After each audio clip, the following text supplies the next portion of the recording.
بسم الله الرحمن الرحيم كل وناكسنا قيارتا نلا سعوتay dalkiinba meel kasto aad joogtaan waa 11 bisha October sanadka waa 2025 ku soo dhawaada mar kale iyo tabinta iyo taxliilinta wararka caalamka oo aad si toos ah uga daawanaysaan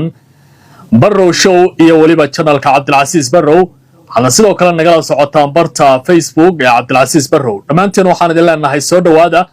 qodobadaan idinkugu hayo muuqaalka labaad ee caawana waxaa ka mid noqon doona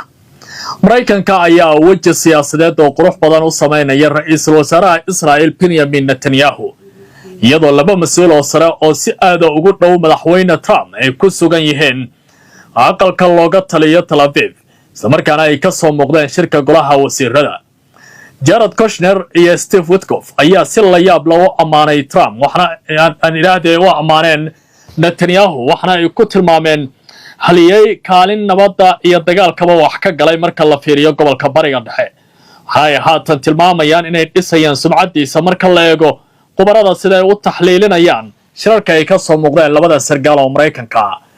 Jared Kushner ayaa waxa uu yahay wiilka uu sodogga u yahay Trump waana saacadihii la soo dhaafay uu fadhiyay miisaska talada Israel iyadoo wasiirada xaq jirka ee nidaamkana lagu amray in ay talooyinka ay soo jeediyaan Mareykanka aysan dhinac uga leexan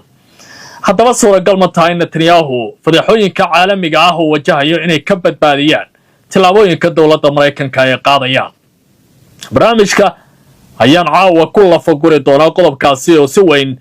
ay u faaleynayaan warbaahinta kala duwan ee Israel madaxweynaha waddanka Mareykanka Donald Trump oo la filaya Isniinta inuu soo gaaro gobolka bariga dhexe ayaa la qorsheynayaa in shir heer caalami ah uu ku qabto magaalada Sharm el-Sheikh shirkaas ayaa loogu yeeray inta badan dawladaha ladan ee adduunka waxaana safka hore ka soo muuqday dawladaha la casuumay kuwa Carabta oo la doonayo in laga qaado lacagaha lagu dhisayo magaalada go'doonsan ee Marinka ay burburiyeen ciidamada Israel waxaana dawladahaasi ka mid ah Sacuudiga dawladda Faransiiska ayaa tilmaantay in tallaabooyinka Trump uu qaadayo ay tahay mid bogaadin leh isla markaana dawladda Paris ay kala shaqeynayaan sidii fursad kasta oo nabadeed loo abuuri lahaa waxaana muuqanaya in Israel deegaanadii ay burburisay ay haatan lacagtooda laga qaadayo dawladaha Carabta si maalgelin loo sameeyo oo loo dhiso dhulkaasi suuragal ma tahay in fadhigaasi Netanyahu uu ku soo biiray isla markaana uu soo bandhigo dalab ku saabsan in maadaama waxyeello ay ka soo gaartay dagaalada bariga dhexe deegaano ka mid ah dhulka Falastiiniyiinta ay ka haystaan oo isna yiraahdo dhaqaalaha iman doona waxa la iga siiyo barnaamijka ayaad ku ogaan doontaan akhyaaray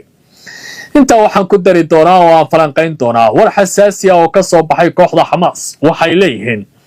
marnaba ma aqbali doono tallaabooyin hal dhinac ah oo hal dhinac lagu cayilinayo oo ka dhaca heshiiskaasi waxa hadlay ninka marsuuqa lagu magacaabo waxna uu yiri marka la fiiriyo qaabkay wax u socdaan meelaha qaar waa kuwa soo dhaweyn leh laakiin waxaynu abaabuli doonaa shir ballaaran oo isugu iman doonaan qaybaha kala duwan ee Falastiiniyiinta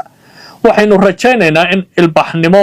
iyo hanaan dawladnimo ku dhisan la gaaro wax kasta oo masiirka shacabka taabanayana ma yeelan doonto hal dhinaca kale maxay ka yiraahdeen kooxda ciidamada Mareykanka ah ee suuragalka ah inay yimaadaan gobolka bariga dhexe gaar ahaan dhulka Falastiiniyiinta wacad iyo dhaar ayay ku dareen inaysan aqbali doonin in ciidda iyaga u gaarka ay gacanta soo dhigaan balse waxay yiraahdeen waxba inagama gelin haddii dhinaca Israa'iil ay joogayaan qodobadaas ayaan faaqidayaa akhyaaray meel kasta oo aad joogtaan Cabdilcasiis Barrow ayaan ahay meel kasta oo aad nagala socotaan waxaan idin leenahay soo dhawaada haddii aad ku cusub tihiin YouTube-ka subscribe saara Facebook-kana follow dhaha la wadaaga muuqaalkan saaxiibadeen isla markaana meel kasta oo aad joogtaan waxaan idin leenahay waqtigu ka imanaya madaxweynaha waddanka Mareykanka Donald Trump ayaa la filayaa maalinta Isniinta ah ee soo aadan inuu soo gaaro gobolka bariga dhexe baarlamaanka Israel ee kaniisad loo yaqaano ayuu ka jeedin doonaa khudbad xasaasi ah oo taabanaysa geedi socodka nabadda iyo waliba maxaabiista la sii daynayo ee labada dhinaca kale waxa uu Trump ka warrami doonaa dadaalada uu ku bixiyo nabadda markan waxa muuqanaya Mareykanku inay sameyn doonaan sumcad ay u dhisayaan ra'iisul wasaaraha Israel Benjamin Netanyahu oo dareemaya wajigabax siyaasadeed oo weyn maadaama Mareykanku ay cadaadis sameeyeen bogga wararka ee Axios ee Mareykanka laga leeyahay ayaa tilmaamay in tallaabooyinkan ay yihiin kuwa haatan si weyn loo diyaarinayo dhinaca kale Trump ayaa isla maalintaasi la filayaa in uu gaaro magaalada Sharm el-Sheikh iyo guud ahaanba dalka Masar qaybo kala duwan oo ka mid ah. marka laga yimaado in Cabdi Fataax al-Siisi uu kulan la qaadan doono, haddana wuxuu abaabulayaa shir weyn oo caalami ah oo dowlado fara badan oo dhaqaale haysta ay ka qayb gali doonaan. waxyaabaha ugu weyn ee miiska iyo talada gorfaynta la isla yeelan doona ka mid ah sidii loo yaboohi lahaa qaaraan aruurin lacageed oo la doonayo in dib loogu dhiso magaalada ciidamada Israa'iil ay daakumta ka dhigeen ee Gaza. haatanse waxaa la doonayaa in dowladaha la casuumay ay noqdaan kuwa dhaqaalaha ugu badan laga qaadayo. liiska hore ee wadamadaasi waxaa ka soo muuqday dalal ay ka mid yihiin Urdun iyo sidoo kale dowladda boqortooyada Sacuudi Arabiya. Trump waxa uu leeyahay waxaa la gaaray xilligii nabadda oo cid walba ay dooni lahayd in ay kaalin ku yeelato dhismaha magaaladaasi. warbixin uu daabacay bogga wararka ee Axios ee dalka Mareykanka ayaa sheegay in madaxweynaha dalkaasi Donald Trump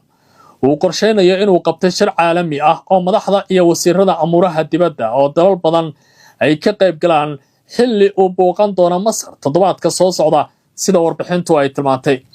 shirka ayaa diiradda lagu saari doonaa dib u dhiska magaalada ay colaaduhu burburiyeen ee gobolka Bariga Dhexe ee dhulka Falastiin ku taala iyo hirgelinta qorshaha Trump ee nabadda iyo dib u dhiska magaaladaasi. ujeedada shirka waxaa lagu sheegay sida laga soo xigtay 4 il oo xog ogaal ah. Trump waxa uu doonayaa in shirkan uu noqdo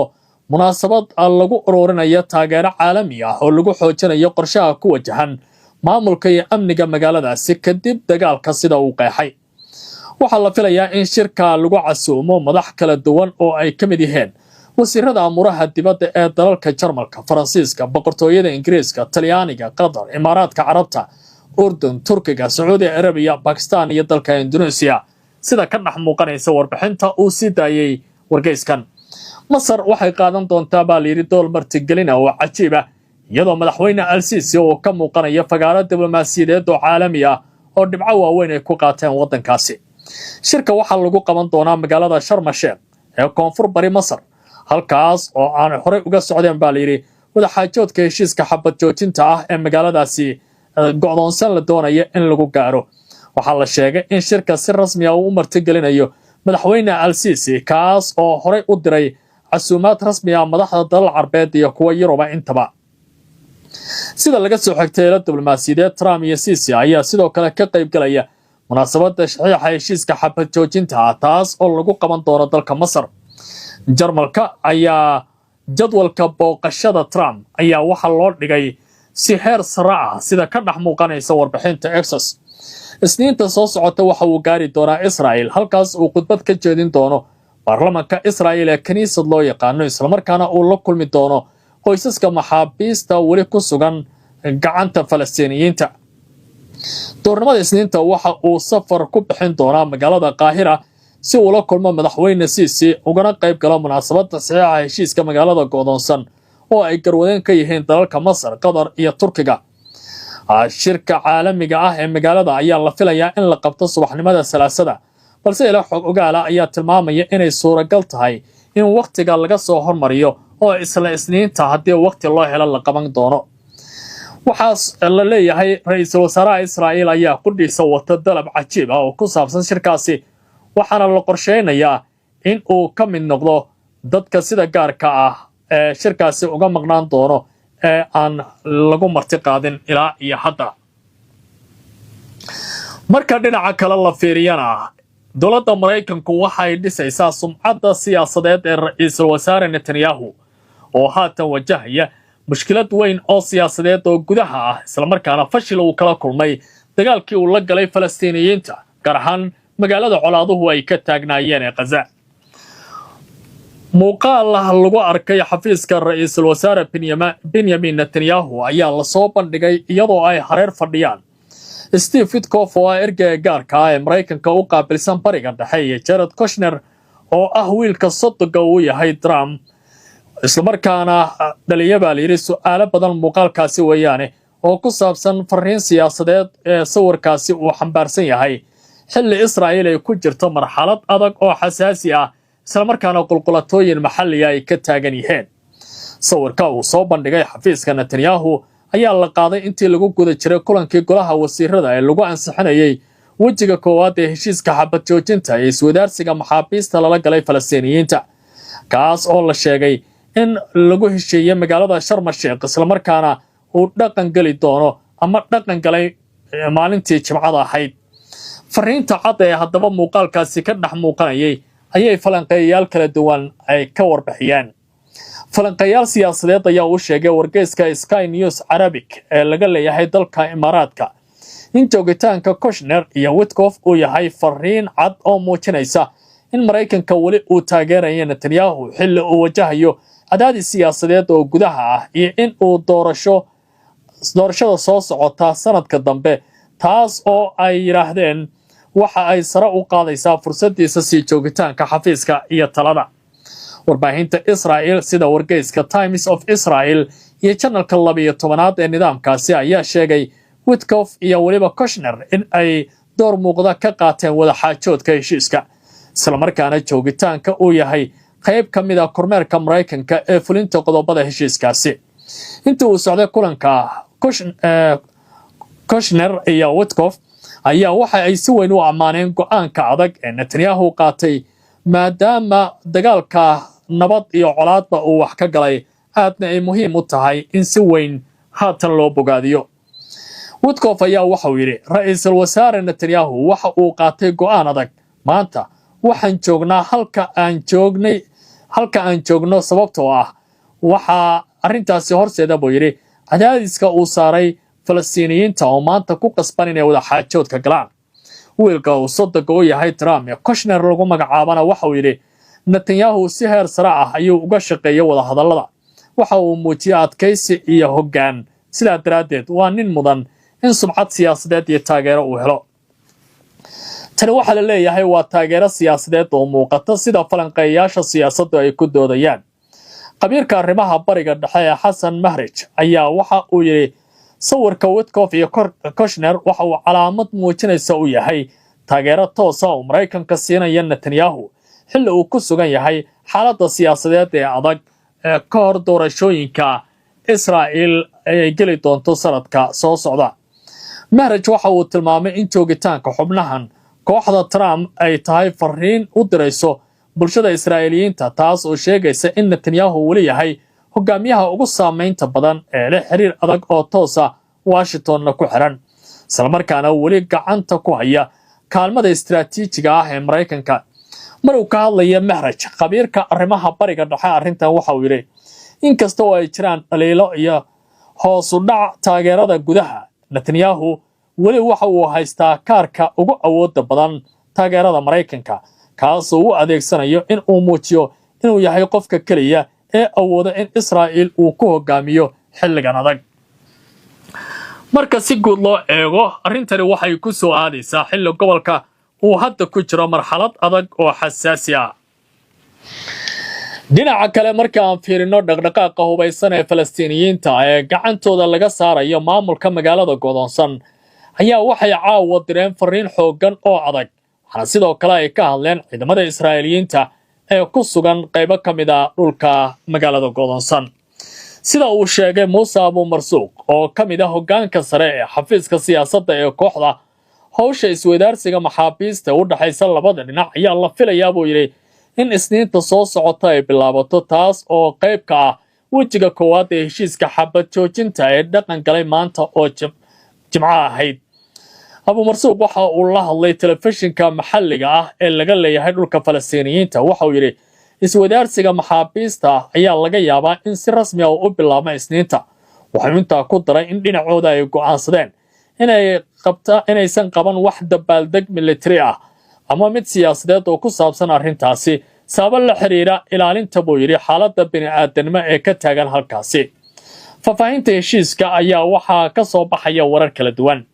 heshiiska xabad joojinta ee u dhaxeeya labada dhinac ayaa dhaqan galay 12kii duhurnimo maalinnimadii Jimcaha aynu ka soo gudubnay kadib markii golaha wasiiradu Israa'iiliyiinta ay si buuxda u ansixiyeen qodobada heshiiska oo ay baahiyeen idaacadda Israa'iil ciidamadana waxa lagu yiri Falastiiniyiintu waxay sii dayn doonaan maxaabiista 72 saacadood gudahood kadib ansixinta dhinaca Falastiiniyiinta waxay sidoo kale soo gudbiyeen macluumaad buuxa oo ku saabsan askartii dhimatay iyo kuwa gacantooda ku jira, waxaana ay la wadaageen kormeerka caalamiga ah Masar, Qatar iyo Turkiga, iyo sidoo kale hay'adda Lanqayrta Cas oo dhinacyada maxaabiista ay ku wareejin doonaan. dhinaca Israa'iil waxa ay rumaysan tahay in 48 maxbuus ay ku sugan yihiin gacanta Falastiiniyiinta, 20 ka midna ay nool yihiin, halka in ka badan 11,100 maxbuus oo Falastiini ah ay ku jiraan gacanta Israa'iiliyiinta, kuwaasi oo wajahaya gaajaysiin, jirdil iyo dayac caafimaad, sida ay sheegayaan warbixinta xuquuqda aadanaha ee la helayo. goobaha ciidamada Israa'iil ay weli ku sugan yihiin ayaa walaac kala muujinaya 53% dhulka magaalada go'doonsan. ciidamadaasi ayaa haya, iyadoo Abu Marsuuq uu tilmaamay in ciidamada Israa'iil qayb ka mid ah ay ku laabteen dhulka loo yaqaano diilinta jaallaha ah. waxaa dhinaca kale uu diiday ciidamo Maraykan ah inay soo galaan gudaha magaalada